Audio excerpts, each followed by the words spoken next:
Hello everyone, welcome back to my channel my बुकलो। तो आज हम पढ़ने वाले हैं प्रिपरेशन का पार्ट 2 एंड आई होप कि आपने पार्ट 1 को अच्छे से देखा होगा, सब कुछ समझ में आ गया होगा। अब उससे बेसिक वीडियो में क्या ही बनाओ यार।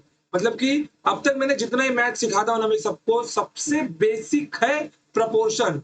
डिवाइड करना है, मल्टीप्लाई करना है, काटना है, खत्म। प्रपोर्शन उतना ही है। तो मैं आज केवल आपको इन चार टाइप्स के बारे में सिखाने वाला हूँ कि ये चार टाइप्स क्या है, कैसे हैं, इनके ऊपर क्वेश्चंस कैसे कैसे पूछे जाते हैं, बस और कुछ भी नहीं। तो हम लोग सबसे पहले बढ़ते हैं अपने फोर्थ प्रपोर्शन के ऊपर। और कल मैं आपको एक क्वेश्चन नहीं दे पाया था, तो वो चैलेंज मैं आपको आज इस वीडियो में दूंगा। ओके चलो देखो। तो यहाँ पे डाल लो आप लोग फोर्थ प्रपोर्शन। क्या डाल लो यहाँ पे? फोर्थ प्रपोर्शन डाल लो। फोर्थ प्रपोर्शन क्या होता है मेरा? देखो, जो जब भी प्रपोर्शन दिया जाता है वो आपका चार में दिया जाता है। 2 मिनट देखो। जब भी प्रपोर्शन दिया जाता है वो आपका चार टर्म्स में दिया जाता है, ए बी सी और डी। जब कोई भी ऐसा पूछा जाए आपसे, तो फोर्थ प्रपोर्शन का सीधा सीधा मतलब होता है ये आपका क्या होगा? ये आपका फर्स्ट टर्म होगा। ये आपका फर्स्ट टर्म होगा। ये आपका सेकेंड टर्म होगा। ये आपका थर्ड टर्म होगा। और ये आपका फोर्थ टर्म होगा। क्या होगा? ये आपका फोर्थ टर्म होगा। तो आपको फोर्थ टर्म की वैल्यू पता करनी है। इसका मतलब क्या है? इसका मतलब है कि अगर मेरा ए बी सी और डी क्या दिए हुए? प्रपोर्शन में दिए हुए हैं। मतलब A ratio B, it is proportion with C ratio D. Okay, तो यहां मुझको मिल जाएगा A upon B it is equals to C upon D. तो मुझे यहां से डी की वैल्यू कितनी मिल जाएगी? बी सी अपॉन ए। ये मेरा हो गया फोर्थ प्रपोर्शन का फॉर्मूला। या फिर आप डी की जगह पे लिख सकते हो, आप डी की जगह पे लिख सकते हो फोर्थ प्रपोर्शन। फोर्थ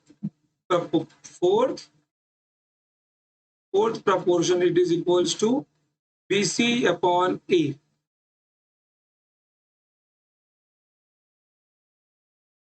समझ गए?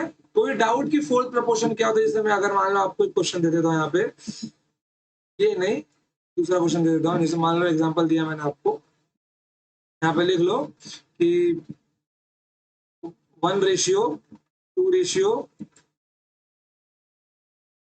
2 रेशियो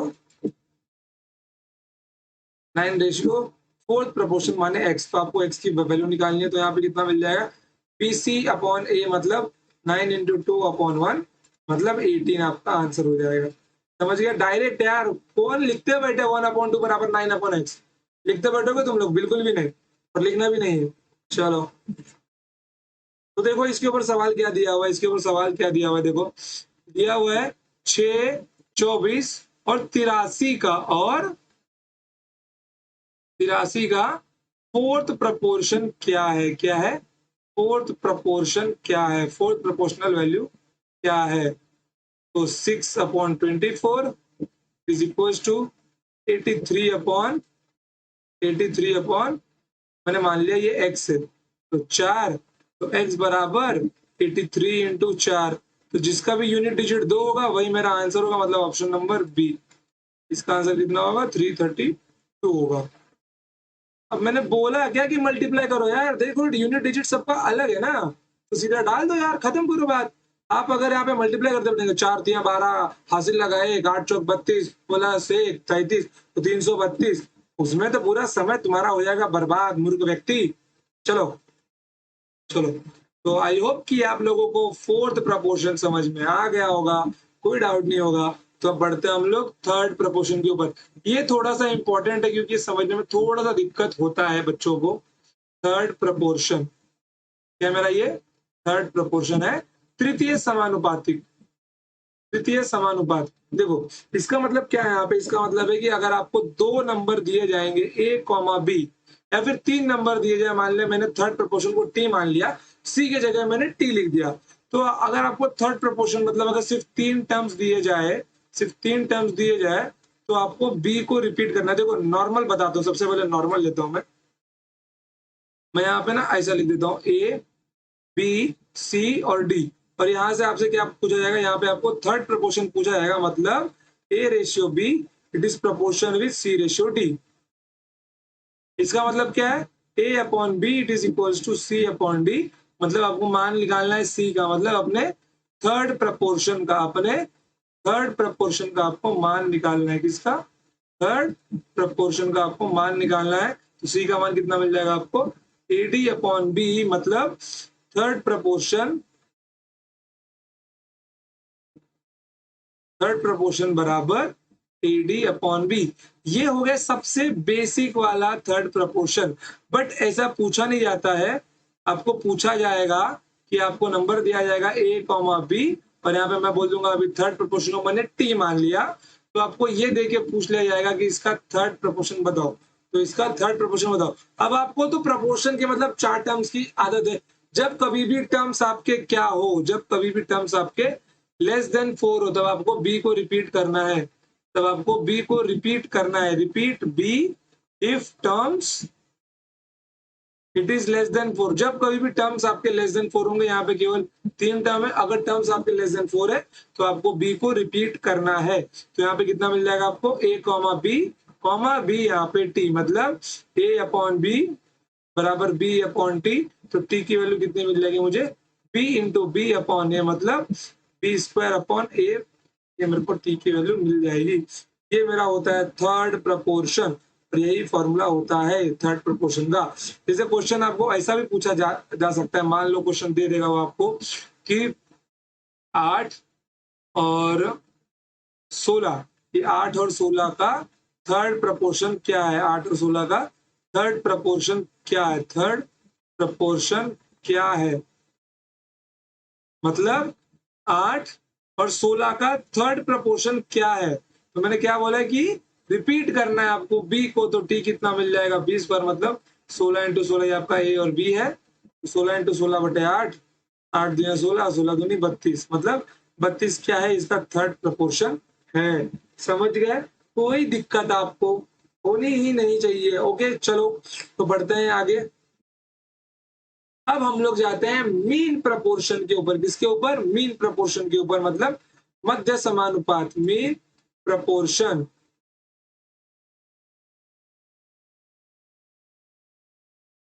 मीन प्रपोर्शन देखो यहाँ पे, मीन प्रपोर्शन का मतलब क्या होता है, जैसे यहाँ पे मैं आपको दे दूंगा ए, मैंने बी के जगह लिख लिया एक्स, और यहाँ पे मैं लिख दूंगा आपका बी। ओके, तो ये मेरा क्या, ये मेरा बीच का टर्म है। इसमें भी जब कभी भी टर्म मेरे क्या होंगे, लेस देन 4 होंगे, लेस देन 4 होंगे, और मीन प्रपोर्शन में ये टर्म हमेशा सेम होता है, तो आपको टर्म क्या होगा, यहाँ पे रिपीट होगा, ए एक्स एक्स बी। कभी भी इसके अंदर आपको 4 टर्म नहीं देगा। अगर 4 टर्म देके उसने आपसे मीन प्रपोर्शन पूछ लिया ना, तो वो क्वेश्चन हो जाएगा गलत। यहाँ पे क्या मिल जाएगा मुझे, A upon X equals to X upon B. तो ये मेरा बन जाएगा एक्स स्क्वायर बराबर ए बी। तो एक्स की वैल्यू कितनी मिल जाएगी मुझे, अंडर रूट ए बी। ये मेरा क्या है, मीन प्रपोर्शन है। क्या है मेरा, ये मीन प्रपोर्शन का मान है।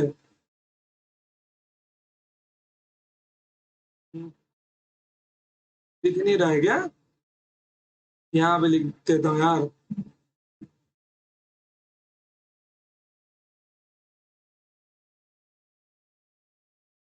छोड़ो यहीं पे लिख देता हूँ, mean proportion under root A B, मतलब स्टार्टिंग के 2 टर्म्स का रूट लेना है हमको। ओके चलो, बढ़ते हैं आगे। कोई दिक्कत इसके अंदर नहीं। अब डालो यहाँ पे मिक्स्ड प्रपोर्शन। क्या डालना है आपको, मिक्स्ड प्रपोर्शन। मिक्स्ड प्रपोर्शन का मतलब होता है मिश्रित समानुपात, और ये मैंने आपको रेशियो में सिखाया हुआ है। इसके अंदर आपको रेशियो दिया जाएगा A ratio B ratio C दिया जाएगा, 2 रेशियो 3, 9 रेशियो 4। तो आपको पूछ लिया जाएगा A रेशियो C का मान क्या है, तो 3 त्रिका 9, 2 दूना 4, मतलब 3 रेशियो 2। ये मेरा होता है मिक्स्ड प्रपोर्शन। ये मेरा क्या होता है, ये मेरा होता है मिक्स्ड प्रपोर्शन। क्या होता है मेरा, ये मिक्स्ड प्रपोर्शन होता है। कोई दिक्कत इसके अंदर बच्चा पार्टी, सब सिंपल है। यहाँ से देखो 4 टाइप थे, 4 टाइप हमने फटाफट पढ़ लिया। अब 2-4 क्वेश्चन देख के लेते, निपटते, खत्म प्रपोर्शन यार। ओके, तो आपने चारों के चारों टाइप्स पढ़ लिए। मैं एक बार ना आपको रिवीजन करवा देता हूँ चारों के चारों टाइप्स। यहाँ पे लिख लो आप लोग फोर्थ प्रपोर्शन,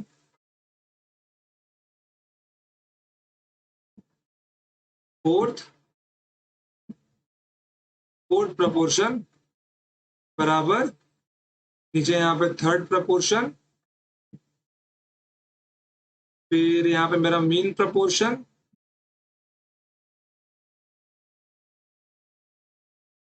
और यहाँ पर मेरा मिक्स्ड प्रपोर्शन।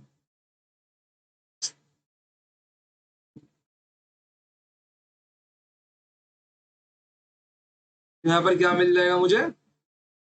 फोर्थ प्रपोर्शन का मतलब क्या होता है? D equals to B C upon A. यहाँ पे थर्ड प्रपोर्शन मतलब दो दो दो formula, C equals to A D upon B, और देखो, हाँ, ए डी अपॉन बी, और T equals to B square upon A. यहाँ पे मेरे दो फॉर्मूला बने थे। मीन प्रपोर्शन मेरा होता है X equals to under root A B, और मिक्स प्रपोर्शन मेरा होता है ए रेशियो सी। मतलब फर्स्ट टर्म और लास्ट टर्म का रेशियो यहाँ पे लिख देता हूं मैं, ratio of first term ratio with last term. समझ गए? कोई दिक्कत आपको इसके अंदर? कुछ भी दिक्कत नहीं होनी चाहिए, होनी ही नहीं चाहिए यार। बहुत ही सिंपल टॉपिक है। चलते हैं क्वेश्चन के ऊपर बढ़ते हैं हम लोग। चलो क्वेश्चन देखते हैं। जैसे ये क्वेश्चन नंबर 7 देखो। क्वेश्चन नंबर 7 क्या बोल रहा है मेरा कि 12, 18, 20 में इसका फोर्थ प्रपोर्शन क्या है? 12, 18, 20 ये नहीं आएगा। हम्म,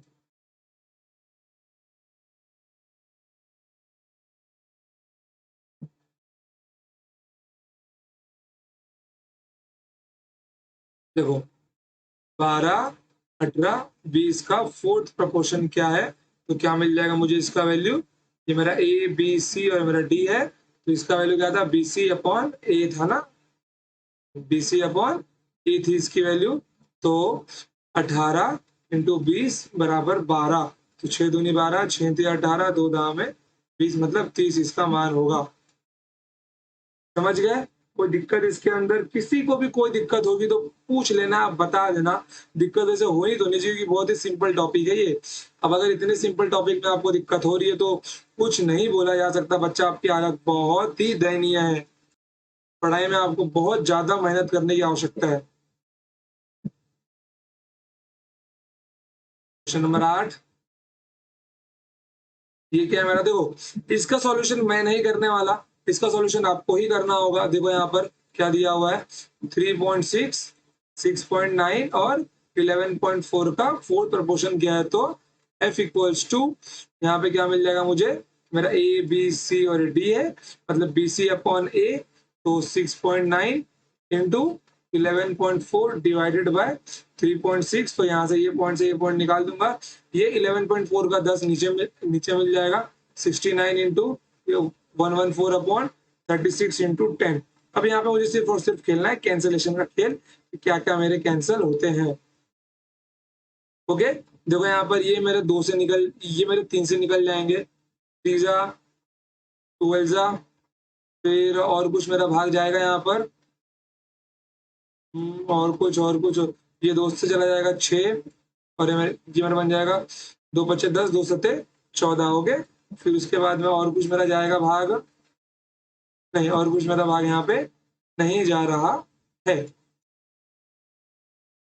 ओके ओके, चलो। तो यहाँ पे देखो मुझको क्या मिलेगा, यहाँ पे मुझको मिल गया 23 इंटू 57 बटा 6 इंटू 10। अब ये देखो, अब मुझे ना पूरा सॉल्व नहीं करना है यार, क्योंकि अगर पूरा सॉल्व करने बैठा तो मेरा पेपर छूट जाएगा। तो यहाँ पे ना थोड़ा सा तिकड़मबाजी लगाओ। अगर मैं तिकड़मबाजी यहाँ पे लगाता हूँ, मैं सबका ले लेता हूँ अप्रोक्स। मैंने इसको मान लिया 60, 23 को मैंने मान लिया 25, और इसको मैंने भी मान लिया 60। हो गया? तो देखो यहाँ पर, अब मैंने ये 60 से 60 क्या किया, मैंने कैंसिल कर दिया। मतलब मेरा आंसर जो भी है लगभग क्या है, चलो इसको 25 में मानो, इसको 23 ही रखो। 25 मान के नंबर बहुत बड़ा, बहुत नंबर बड़ा बन जाएगा। ओके, जब ये 60 से 60 कैंसिल हो गया, तो मैंने इसको लगभग 60 माना है ना, मैंने 57 को लगभग 60 माना है, तो मेरा आंसर लगभग क्या आएगा? 23 आएगा। मतलब मेरा आंसर जो भी होगा लगभग 23 के नजदीक होगा। अब ये जो आंसर यहाँ पे लिखा हुआ है, ये मेरा लगभग क्या है? ये लगभग मेरा 22 है। मतलब ये क्या, ये 23 के नजदीक नहीं है? तो ऑप्शन नंबर डी मेरा आंसर होगा, क्योंकि 20 19.6, 18.9 ये कहीं भी 23 के नजदीक नहीं है। 23 के सबसे नजदीक वाला नंबर 21.9 है। क्या है? 21.9 है, क्योंकि मेरा टोटल लगभग 22 के नजदीक है। समझ गए?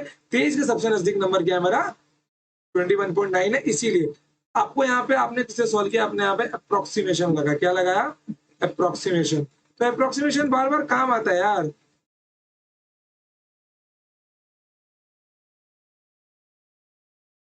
क्या लगाया आपने यहाँ पे? अप्रोक्सीमेशन। चलो तो बढ़ते हैं आगे, क्वेश्चन नंबर 9 के ऊपर जाते हैं।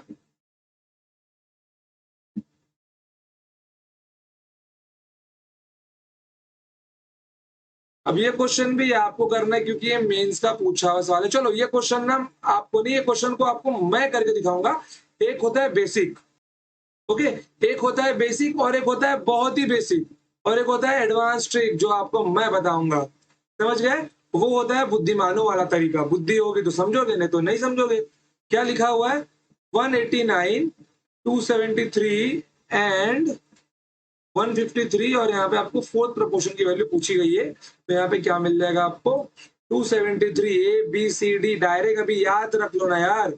D equals to B C upon A. 273 into 153 divided by 189। अब आप लोग क्या इसको सॉल्व करते बैठोगे मेरे बच्चों? क्या आप लोग 273 इंटू 153 डिवाइडेड बाय 189 को सॉल्व करोगे? बताओ मुझे, इतना कौन सा महान मूर्ख है जो इसको क्वेश्चन को सॉल्व करेगा, जिसको 189 का टेबल आता है, जो इसको ट्राई करेगा कैंसिल करने का। रही बात, तो ये डिजिटल सम से भी कटने वाला नहीं है, क्योंकि यहाँ पे नीचे आपका डिनोमीटर में 9 बनेगा। ओके, जहां पे 9 बनेगा वहां पे आपका ये कटने वाला बिल्कुल भी नहीं है। तो क्या किया जाए? तो यहाँ पे लगाया जाएगा मेरा मेथड। आप लोग अगर इसको काटने जाते हो तो आप लोग किससे काटोगे? 189 के टेबल से काटो, क्योंकि देखो ये आपका 3 और 9 दोनों से भाग जाता है। यहाँ पे 7 3 10 2 12, 5 3 8 1 9, मतलब आपको ये पूरा का पूरा जो नंबर यहाँ पे लिखा हुआ है ये 3 से काटना होगा। अब आपके मन में रहेगा कि मैं ऐसा फटाफट कैसे सोच पा रहा हूँ कि ये 3 से कटेगा, ये 9 से कटेगा। सब नंबर सिस्टम का खेल है यार। नंबर सिस्टम एक बार अगर आपने पढ़ लिया ना, तो क्या ही डिवीजन, क्या ही मल्टीप्लीकेशन, सब है आपके लिए हलवा। समझ गए? सब आपके लिए हाथ का मक्खन बन जाएगा। बस एक बार नंबर सिस्टम पूरा पढ़ लो। और अगर आपको पूरा कोर्स नहीं भी लेना है बच्चों, देखो अगर आप लोग पूरा पेड कोर्स नहीं भी लेते हो तो प्लेलिस्ट एक बार नंबर सिस्टम का लेके देख लो, 100 रुपए का। ताकि आपको ताकि आपको मालूम पड़ जाए कि कोर्स का लेवल क्या है। मैं आपको ये बिल्कुल नहीं बोलूंगा कि आप लोग पूरा चैप्टर ले लो, और मतलब कि पूरा पूरा कोर्स ले लो। आप लोग प्लेलिस्ट लेके देख लो, डेमो लेके देख लो कि आपको कैसा लग रहा है, क्योंकि डेमो यूट्यूब पर और ऐप पे दोनों जगह अवेलेबल है। बट उसकी बाकी जो वीडियोस है वो सिर्फ ऐप के ऊपर ही है। तो एक बार वहां से नंबर सिस्टम पढ़ के देख लो जैसा आपको लगता है। और ये मुझे पूरा भरोसा है, जहां आप लोग ने नंबर सिस्टम में 500 से ज्यादा क्वेश्चन सीखा ना, लेवल बदल जाएगा आपका। देखो यहाँ पर, अब मुझे इसको सॉल्व नहीं करना है, क्योंकि इतना तो मैं स्कॉलर नहीं हूँ कि 189 का टेबल लेके मल्टीप्लाई करूँ। मैं इसको 3 से काटूंगा। देखते चलो, 3 से काटने की ना शुरुआत करते, काटते इसको एक बार यार, देखते कैसे कटता है ये। देखो थोड़ा मेहनत करके दिखा देता ना कितनी मेहनत है इसके अंदर। देखो यहाँ पर अगर मैं काटता हूँ इसको, तो ये मेरा किससे कटेगा? 3 से कट रहा, 3 त्रिका 9, फिर दो दो नवा 27, 3 एकम 3। फिर इसके बाद में किससे कटेगा मेरा ये? 63 और ये मेरा 91। ये तो नहीं कटने वाला। हाँ ये मेरा कट जाएगा 2 1, 3 बचे 15, 3 एकम 3, 51। तो अब अगर मैं यहाँ पे मल्टीप्लाई करता हूँ किसका? 21, 91, 51, 21। देखो यहाँ पर F इक्वल्स टू 21, 51, ये 91 है ना, 91, 21। अभी मेरा किससे भाग जाएगा? ये दोनों मेरा 3 से भाग जा रहा है। 3 सत्ते 21, और यहाँ पे कितना मिल जाएगा मुझे? 3 सत्ते 21, और यहाँ पे कितना मिल जाएगा? 3 एकम 3, 3 सत्ते 21। और यहाँ पे अगर मैं इसको कैंसिल करता हूँ तो 7 एकम 7, 7 या 21, मतलब 13 into 7 it is equals to 117। 13 सत्ते ये नहीं होता। रुको रुको, 13 सत्ते क्या होता है? 13 सत्ते 21 ना, तो एक 13 सत्ते 7 या 21 कैरी दो 91। 13 सत्ते 91 आ रहा है यार मेरा आंसर। ये क्या झोल झाल है? कहीं कुछ कैलकुलेशन में गलती तो नहीं कर दी हमने? चेक करके लेते हैं एक बार, रुको। 3 छंग 18, 3 तिक्का 9, 3 27, 3 एकम 3, फिर 3 दूना 6, 3 एकम 3, 3 पचे 15, 3 एकम 3, ये तो यहाँ तक तो बराबर है। फिर 3 सते 21, 3 एकम 3, 3 एकम 3, फिर 2, 3 सते 21, ये भी बराबर है। फिर 13 सते 91, ये भी मेरा बराबर है। 13 इंटू, अरे हाँ यार, यहाँ चूक हो गई ना कैलकुलेशन में। ये 13, ये कितना आएगा? 13 आएगा ना। यहाँ आपका बनेगा 13 इंटू 17 बनेगा ये आपका एफ। तो आपको कितना मिल जाएगा? ये आपको देखो, ये आपको मिल जाएगा, अगर मैं इसको भाग करूँ तो 170, फिर 17 दिया 51, तो यहाँ मुझको मिल जाएगा 1, 7, 5, 12, पहले 221 मेरा आंसर होगा।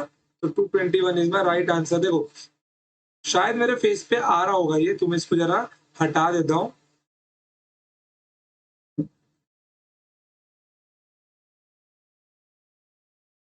देखो इतना करने के बाद में ये मुझे मिला। क्या मैं इतना कैलकुलेशन करूंगा अपने एग्जाम में? बताओ जरा। इतना एक कैलकुलेशन अगर आप लोग अपने एग्जाम में करने गए ना, तो 10 जन्म बीत जाएंगे, लेकिन आपको कभी गवर्नमेंट जॉब मिलने वाली नहीं है। समझ गए? कभी गवर्नमेंट जॉब आपको मिलने वाली नहीं है अगर आप लोग इतना लंबा स्टेप्स लगा के गए तो। अब अगर समझ लो, अगर मैं आपकी जगह पे हूँ या मेरा कोई सिखाया हुआ विद्यार्थी आपकी जगह पर है, तो वो इस क्वेश्चन को कैसे करेगा मैं आपको दिखाता हूँ। देखो अब लगाएंगे हम लोग अपना ब्रह्मास्त्र, नंबर सिस्टम का सीखा हुआ ब्रह्मास्त्र। समझ गए? देखो यहाँ पर क्या लगाऊंगा? ब्रह्मास्त्र लगाऊंगा। देखो यहाँ पर एफ। अब मैं इसको सॉल्व करूंगा इसके यूनिट डिजिट से भाई, क्योंकि यूनिट डिजिट दो जगह सेम है, तो मैं रिस्क ले सकता हूँ, मैं रिस्क। देखता हूँ क्या आता है। तो 3 त्रिका 9, नीचे भी 9। मतलब मेरा आंसर अगर इंटीजर है, मतलब वो पूरा पूरा भाग हो रहा है। मेरा आंसर अगर इंटीजर है तो नीचे वाले नंबर से पूरा पूरा भाग होगा, मतलब उसके लास्ट का जो नंबर होगा वो डेफिनेटली नीचे वाला ही नंबर रिपीट होगा। तो उसका यूनिट डिजिट कितना आएगा? 9/9, मतलब उसका यूनिट डिजिट आना चाहिए 1। मतलब option number C is my right answer, 221। समझ गए? आपकी जगह होता तो मैं इतना किया होता, उतना बड़ा भाजी पाला मैं बिल्कुल नहीं फैलाता। रायता तो करता ही नहीं मैं मैथ्स में यार। देखो मैथ्स से ना प्यार करना सीखो यार। मैथ्स तुम्हारी महबूबा है। जितना उसको इजी समझ सकते हो समझने की कोशिश करो। अगर एक रास्ता बंद दिखता है तो अपने दिमाग के 4 रास्ते खोलो, और वो पावर देता है आपको नंबर सिस्टम। ओके? आप सबको लगता रहेगा कि सर बार बार नंबर सिस्टम पे इतना जोर क्यों देते हैं?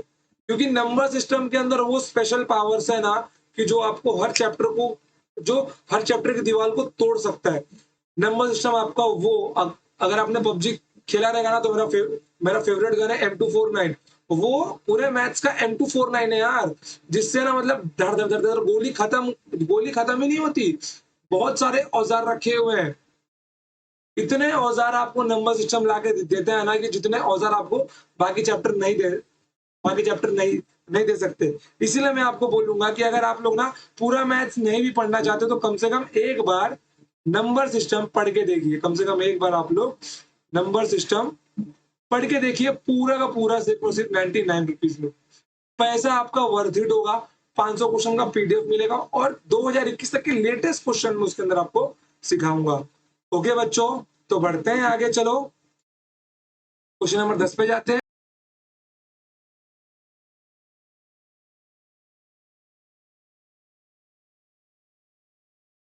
देखो यहाँ पे इसका पूछा गया कि इसका थर्ड प्रपोर्शन क्या होगा। थर्ड प्रपोर्शन का मैंने फॉर्मूला क्या बताया था? T equals to B square upon A. B की वैल्यू क्या है मेरी? 12। 12 इंटू 12/8, तो 4 दूनी 8, 4 दूनी 8, 4 तिया 12, 2 छंग 12। मतलब आपका आंसर क्या होगा? 18 होगा थर्ड प्रपोर्शन का वैल्यू। समझ गए बच्चा पार्टी? देखो आज के लिए प्रपोर्शन में इतना ही छोड़ता हूँ, बाकी रही इसकी शीट की बात तो ये आपको मिलेगा। तो चलो इसकी एक शीट मैं आपके लिए फ्री में अपलोड करवा दूंगा। टेलीग्राम ऐप पे आप जाओगे, सॉरी आप लोग माय माय आप लोग ना माय गूगल ऐप में जाइए।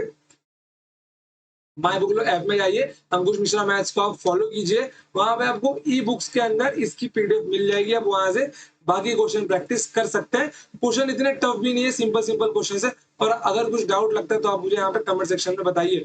और फिर से मैं आपको बोलूंगा कि आप लोग जाइए, नंबर सिस्टम पूरा का पूरा पढ़ के लीजिए, क्योंकि नंबर सिस्टम आपको वो हथियार देता है, क्या नंबर सिस्टम आपको वो औजार, वो गोला बारूद देता है जो आप पूरे के पूरे मैथमेटिक्स पे दाग सकते हो बाकी 29 चैप्टर के ऊपर। समझ गए? नंबर सिस्टम उतना इंपॉर्टेंट है। प्राइस है केवल 99 रुपीज, और अगर कंप्लीट कोर्स लोगे तो 1499 रुपीज, और अगर डेली का वीडियो लोगे तो 5 रुपया। अब ये 1499 रुपीज के अंदर आपको कितनी भी वीडियोस मिल सकती है, उसकी कोई लिमिट नहीं है, चाहे वो 300 हो, 400 हो, 500, कितनी भी हो। अब बट आपका 1499 वन टाइम पेमेंट रहेगा, बाकी लाइफ टाइम आपके लिए वो फ्री है, सॉरी मतलब उसकी वैलिडिटी आपको लाइफ टाइम के लिए। अब 1499 मतलब बोलते हैं ना, एक नेग्लिजिबल अमाउंट है उतने बड़े कोर्स के लिए, जिसके अंदर आपको पीडीएफ, लेक्चर्स, डाउट सेशन सब मिल रहा है। आप लोग ना केवल ना मेरा ना एक बार पेड कोर्स ना पढ़ने के बाद ना किसी मार्केट में चले जाना उसकी नोट्स लेकर, नहीं आपको बोल दिया ना कि उसकी मार्केट वैल्यू 25 के नीचे नहीं है, समझ गए? बट आपको कहाँ मिल रहा है, और ऑनलाइन में आपको कल मिल रहा है 1499 रुपया में। ओके बच्चों, तो आज के लिए मैं इतना ही रखता हूँ। अगर आपको कोई भी डाउट है, किसी भी प्रकार का डाउट है, तो आप लोग आइए, मुझको यहाँ के कमेंट सेक्शन में पूछिए, या फिर माय बुकलो ऐप के मुझको फॉलो करके पूछिए। और क्वेश्चन ऑफ द डे मैं दे ही देता हूँ, नहीं तो मैं फिर से भूल जाऊंगा यार कि मेरा क्वेश्चन ऑफ द डे क्या है। देखो, क्वेश्चन ऑफ द डे आपका ये रहा, the sum of all right angles triangles, all right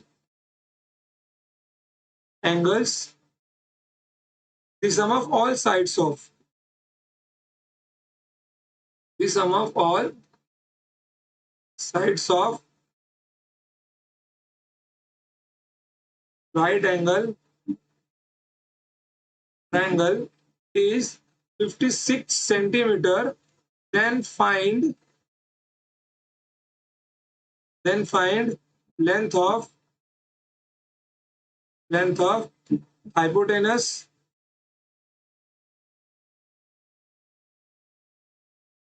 length of hypotenuse and other two sides, and other two sides, other two sides। देखो, ये आपका question है बच्चों, और ये क्वेश्चन मैंने खुद डिजाइन किया है पर्सनली, समझ गए? ये क्वेश्चन मैंने खुद पर्सनली डिजाइन किया हुआ है। अगर आपको इसका आंसर मिलता है तो ठीक, नहीं तो कमेंट सेक्शन में बताइए मुझे। जिस बच्चे ने भी इसका आंसर दिया ना कमेंट सेक्शन में, देखो जो जो इसका आंसर देगा, जो भी बच्चा इसका आंसर देगा कमेंट सेक्शन में, उस एक बच्चे को मेरी तरफ से पूरा का पूरा प्रीमियम कोर्स फ्री। समझ गए? कमेंट सेक्शन में इसका आंसर दीजिए, उस एक बच्चे को पूरा पूरा प्रीमियम कोर्स मैं अपनी तरफ से दूंगा। केवल केवल कमेंट सेक्शन, मतलब जितने भी बच्चे आंसर देंगे ना, उसमें से जिसका भी सही होगा, जिसका भी सटीक जवाब होगा, और जिसने जितना जल्दी आंसर दिया होगा, टाइमिंग वहां पे दिया रहता है, आप जब भी कमेंट करोगे, ओके, तो मैं उसके टाइमिंग के हिसाब से, और इसकी मतलब कि मैक्स टू मैक्स 1 वीक तक ये रहने वाला है। जिस बच्चे ने जल्दी आंसर दिया, मैं स्टार्टिंग के उस एक बच्चे को राइट आंसर के लिए पूरा का पूरा प्रीमियम कोर्स मेरी तरफ से मैं फ्री में दूंगा। ओके, चलो तो आज के लिए इतना ही, तो मिलते हैं, मतलब पैसे जाएंगे लेकिन मेरे जाएंगे, आपके नहीं जाएंगे। तो आज के लिए इतना ही, तो मिलते हैं नेक्स्ट टाइम, तब तक के लिए टाटा बाय बाय, जय हिंद, जय भारत, खुश रहिए, पढ़ते रहिए।